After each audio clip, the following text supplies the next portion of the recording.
të bëj një sqarim lidhur me debatin që është krijuar për 2 ditë, pra për ditës së djeshme nga Kuvendi i Shqipërisë, ku ministri i drejtësisë, padyshim një plebe i lindur, por ky nuk është faji i tij që ai është plebe, ka hedhur tezën se duke ngatëruar jo vetëm politikën, por edhe drejtësinë, duke thënë se ligji 7051 është produkt i Partisë Demokratike, Sali Berishës e me radhë. Këtu nuk jam për të mbrojtur as Sali Berishën dhe as Partinë Demokratike, se as jam antar dhe pjesëtar i saj, dhe do të sqaroj një diçka tjetër. Do të sqaroj që ligji 7501 është miratuar në datën 31 korrik të vitit 1991 dhe ka hyrë në fuqi me një në datën 1 gusht të këtij viti. Presidenti asaj kohe ka qenë zoti Ramiz Alia, i cili u zgjodh pas zgjedhjeve të vitit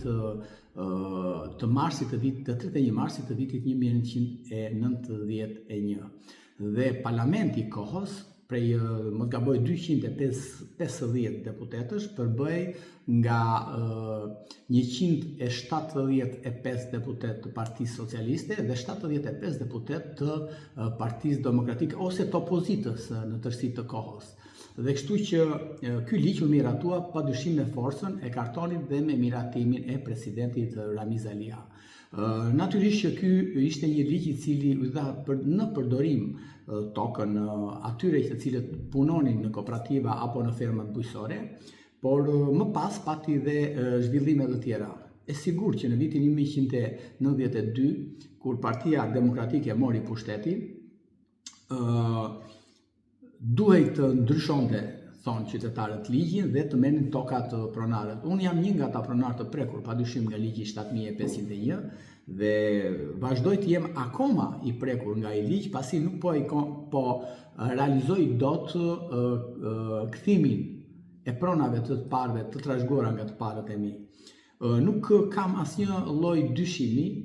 që ky ligj ishte një ligj i cili ngatërroi qytetarët shqiptar. Po mos harroni, do të kthehemi në kontekstin e kohës. Në kontekstin e kohës ishte që qytetarët shqiptarët në tërësi, në 46 vite komunizëm, kur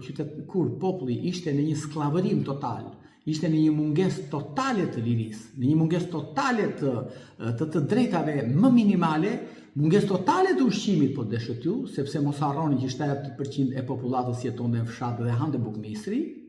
dhe herë parë që ju dha mundësia për të votuar të lirë dhe të zgjidhnin dhe të ndryshonin partinë dhe regjimin në mars të vitit në 1991, përsëri ata votuan në shumicë Partinë Socialiste. Pra, atë parti të cilën ata i kishte diskriminuar, viktimizuar dhe skllavëruar, poshtëruar, i kishte bërë të 99 për 46 vite. Dhe në kushtet kur si rrodhe ngjarjet, unë mendoj dhe besoj se ligji 751 padyshim që duhet të kishte pësuar ndryshime, por rrethanat, kontekstet e kohës, në kontekstin e kohës, ishte një ligj i cili mundet u bë për t'i dhënë mundësi banorëve apo fshatarëve apo atyre që jetonin në fshat të kishin një mundësi jetese, duke marrë parasysh faktin që ekonomia socialiste pati një dështim total.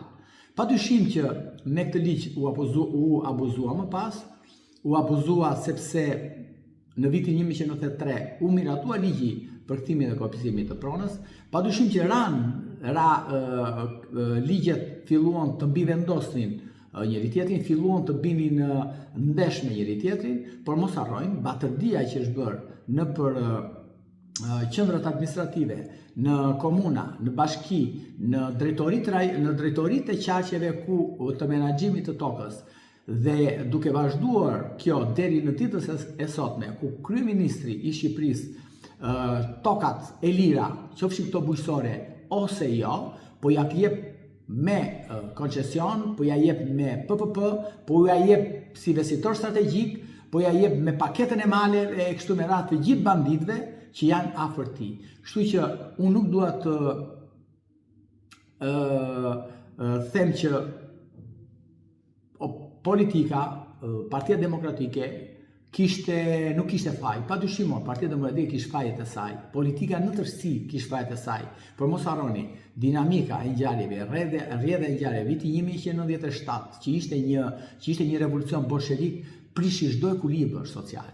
prishi rrugtimin e tij të Shqipërisë që mund të ishte sot antare e Bashkimit Evropian, mund të ishte një vend ndryshe nga ato që parashikon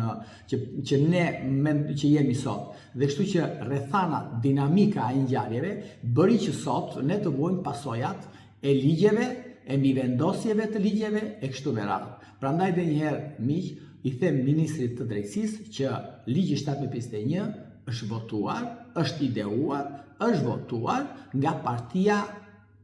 e tij, pra nga partia kriminale që përfaqëson ministri dhe nga presidenti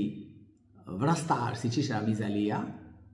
Dhe mos harroni që në vitin 90 apo edhe në 91 vritesin akoma njerëz të kufi miq. Ja, kjo është dinamika e gjithë kësaj historie. Partia Demokratike mbase erdhi në pushtet, por as mundësitë për ta ndryshuar dhe për të bërë një revizion këtij ligji ishte e pamundur.